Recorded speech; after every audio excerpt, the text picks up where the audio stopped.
Greta Thunberg, the 16-year-old Swedish climate activist, was named by Time as its Person of the Year. Now, 2019 belonged to young people, no doubt about it.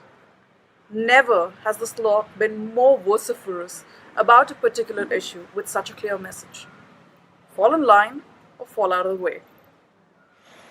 My guest today on Citizens Live is Disha A. Ravi, one of the coordinators of Fridays for Future, a movement that spun out of the massive worldwide protests that took place in September against climate change and the inaction against climate change. But a global movement aside, how does that translate into initiatives that are local in nature? Let's ask Disha and see if she has answers. Hi Disha, welcome to Citizens Live. It's good to have you here. Thank you for having me. So Disha, can you tell us a little about Fridays for Future? Just give an introduction to people who don't really know what you guys are and who you. And one question: why did you pick Fridays as well? Okay, so Fridays for Future is a global youth movement that was started by Greta Thunberg back in Sweden. So why we picked Friday as an interesting day? So she started skipping school every week to protest for climate change because the government and those in power aren't doing anything about it. And she was angry about the inaction towards the current climate crisis, and that's when she started skipping school. And then she eventually convinced her classmates also to skip school. And we picked Fridays just because it goes to the word future. Okay, that's actually not true, but no one really knows why the particular day Fridays was chosen, but we chose one day of the week where we would all skip school and it just so happened to be a Friday. Okay. What did your parents have to say about skipping school? Not very complimentary, I assume. So when we started Fridays for Future, I was still in college, and it's in college, so they didn't really mind that I was skipping Fridays. Right. So you said that this was Fridays for Future basically is a youth global movement. You guys kind of young people from all around the world are part of this. Now, the fact is, while this is a global movement, solutions, so to speak, about the topic, about the issue that you guys are so passionate about, which is climate change, solutions need to be hyper local because everything is about your immediate surroundings. It kind of adds and then becomes a larger picture. So, what do you do? How do you turn a global movement into a hyper local initiative? What do you think can be done? So what we want to do is understand the local issues like you mentioned. So first thing was awareness, and then to make ourselves aware about the various issues that we are facing in Bangalore. So what we did was, because we are a youth movement that's spread out all around Bangalore, we decentralized the strikes every Friday. So currently we're having regular strikes every Friday, and today is a Friday, and we're having strikes in Hennur, MG Road, Whitefield, Yelahanka, and Sarjapur. So this way we interact with the public every Friday to understand what the issues they're facing in their local area, and like tell them about what we are doing and why we're doing this. And almost like every 2 weeks on a Sunday we meet to discuss what the issues were in like different areas and understand what we can do about it. We also have like other community events like cleanup drives and plantation drives where we can, it's just environmental restoration activities which will help us engage with the public as well as understand the requirements of the public. Right. You said that every Friday you guys kind of have organized a protest. You decentralize it. You kind Yeah. of go. Are you just a protesting group? Because I'm trying to understand this. You guys work on a leaderless movement concept largely. You don't Yeah. have like a person that one can talk to in terms of understanding what your official position is. So, if there is a change to happen, and if there is something that needs to be done, it needs to happen at the policy level, It is, yeah. right? So, if there is somebody who wants to collaborate and engage with Fridays for Future on a policy level, who do they talk to? So while we don't have leaders, we do have like a working group.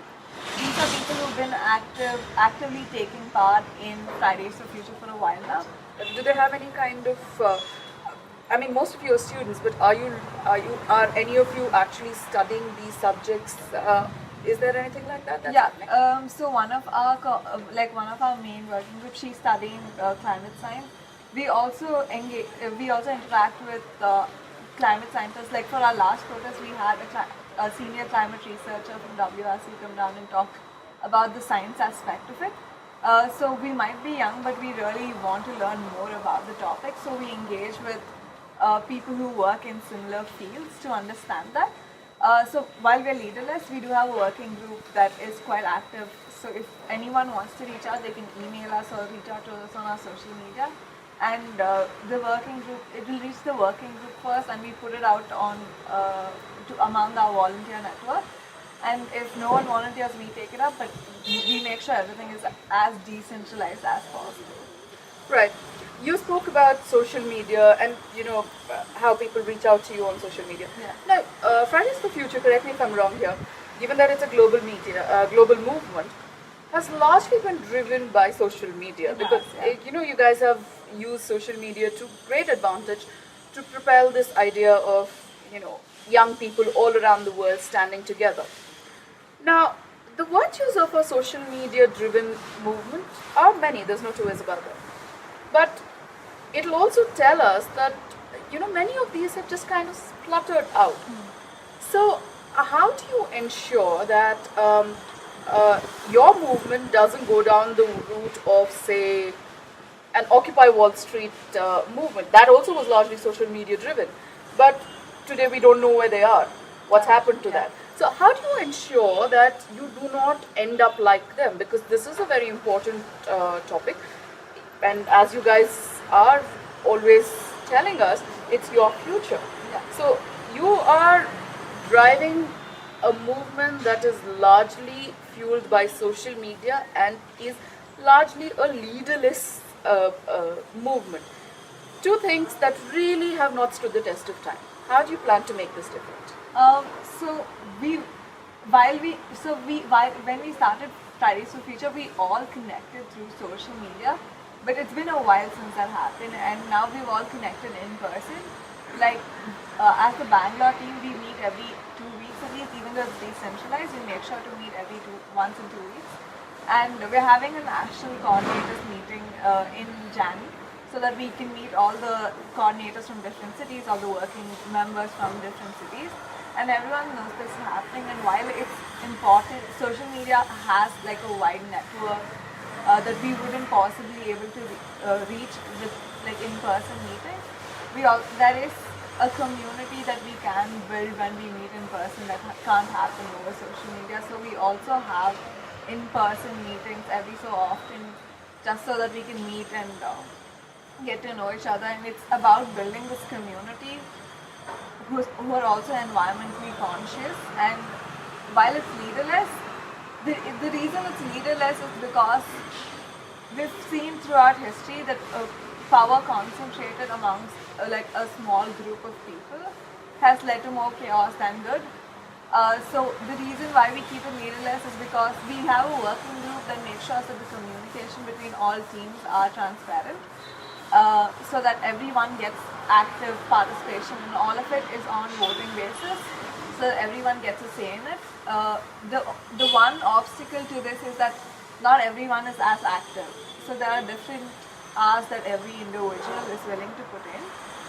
So it's really about who wants to do the most work. You spoke about creating a community, and social media has helped create this community for you. Yes, there is a group of you who meet regularly, but that's quite a small number. Now, the strength of numbers comes from the fact that you are somebody whose whose social media presence is quite large, so to speak. Are you worried at all that what you're creating are armchair activists? I think armchair activism is also important at the moment, because How? Because- What kind of a change does it bring at all? I mean, you click a button and that's it? social media has driven change to a very large extent, especially now. Like even if you more than Give me an on- example. I mean, yes, mean- you guys have rally the troops and all that. But what next? So the next set of action is we want to present our demands, like each To whom? to the government. Okay, and who would be meeting the government? Because The Delhi team has already met the Ministry of Environment from their last two previous sites. They were invited into the ministry.